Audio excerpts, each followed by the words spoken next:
everybody, I'm Liz, and in the sport of me missing the top 5 Wednesday video last week, I'm going to continue on with that and do my top 10 favorite book covers, because the top 5 Wednesday was your top 5 science fiction and fantasy covers. First we have Entwined by Heather Dixon. I definitely bought this book in high school because of the cover.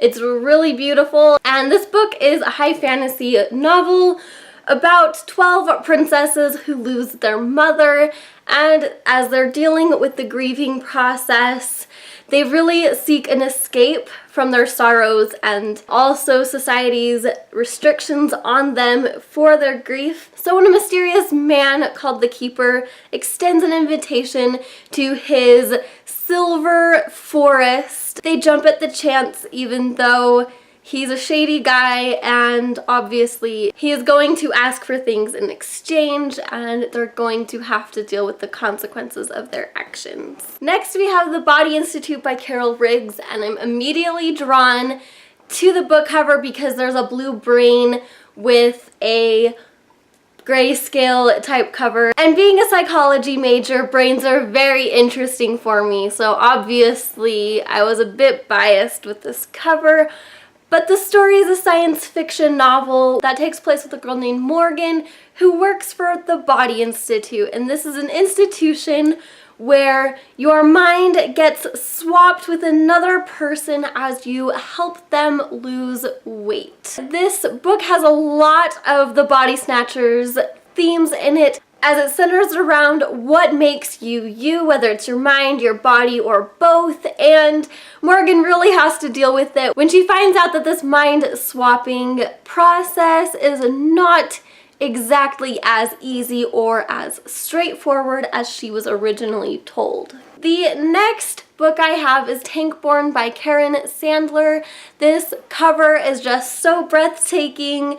It hosts these babies in bubbles because it centers around gens, which are genetically engineered non-humans. The story centers around 2 gens. We have Kayla and Mishala, and these gens, once they turn 16, have to go and work, and they're essentially slaves. They are the lowest of the low in this elaborate caste system that Karen Sandler has created. Kayla has to go and take care of this true-born patriarch called Zoom Manuel, and Mishala has to take care of an orphanage. While they are doing their jobs, they find this conspiracy, and both stories really lead up in the end.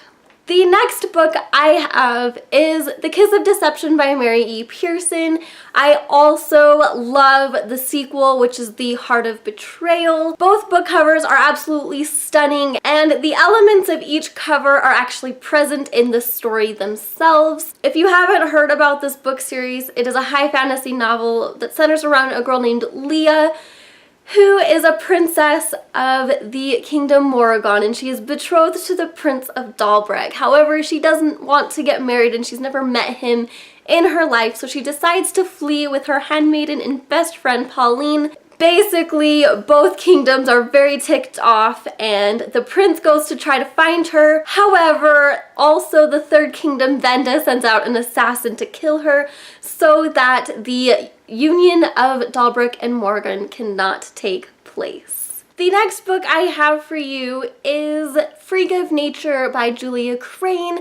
This is a part of the iFix series, and it is sci-fi where you meet a girl named Caitlin who is a cyborg. She has no recollection of what happened to her previously and all of the events that led up to her becoming this cyborg. She knows that she had donated her body to science. She has to hide her emotions and her feelings and thoughts and everything like that because in the cyborg making process, her creators believe that they have taken all of her feelings. That is not the case, and she wants to hold on to as much humanity as she has because she does not want to be a computer. The next book I have for you is The Way I Used to Be by Amber Smith.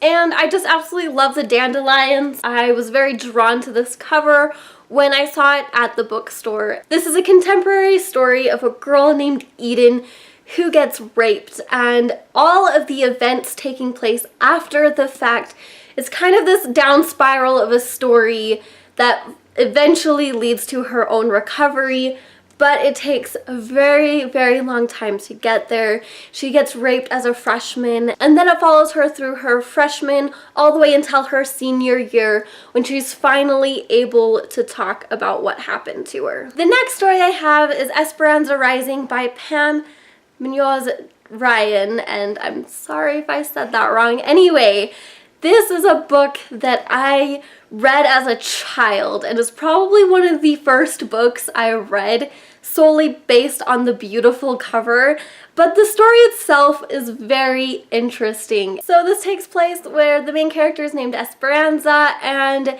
they live in Mexico in a family ranch. However, a sudden tragedy forces her and her mother to flee the country and go to California during the Great Depression, where they have to struggle with a lot of hard labor and being an immigrant. And so it's really a great story about overcoming difficult circumstances and dealing with discrimination and just really being a strong person even at a very young age. The next book I have for you is The Leftovers by Tom Perrotta, and I just absolutely fell in love with this cover even though the ebook cover is atrocious. This book is about the rapture and how many people just up and disappeared. Nobody knows what happened to them. And so the wispy smoke with the shoes no longer inhabited on the cover is just stunning for me visually and really shows you just what the book is about, because everybody left on Earth has to now try to figure out how they're gonna handle society, especially because society is falling apart. The next book I have is Miss Peregrine's Home for Peculiar Children by Ransom Rinks. I absolutely love this cover, even though I didn't actually like this story. Just the olden day photographs of peculiar things is just so fascinating and so stunning and just absolutely amazing to see. It takes place when a boy named Jacob sees the tragic death of his grandfather and decides to go to Wales to see if all of the stories that his grandfather told him are actually true. Here he finds this mysterious portal that takes him way back into the 1940s during World War II, where he meets Miss Peregrine and her home of peculiar children. The next book I have for you is Gemini by Sonia Mukherjee.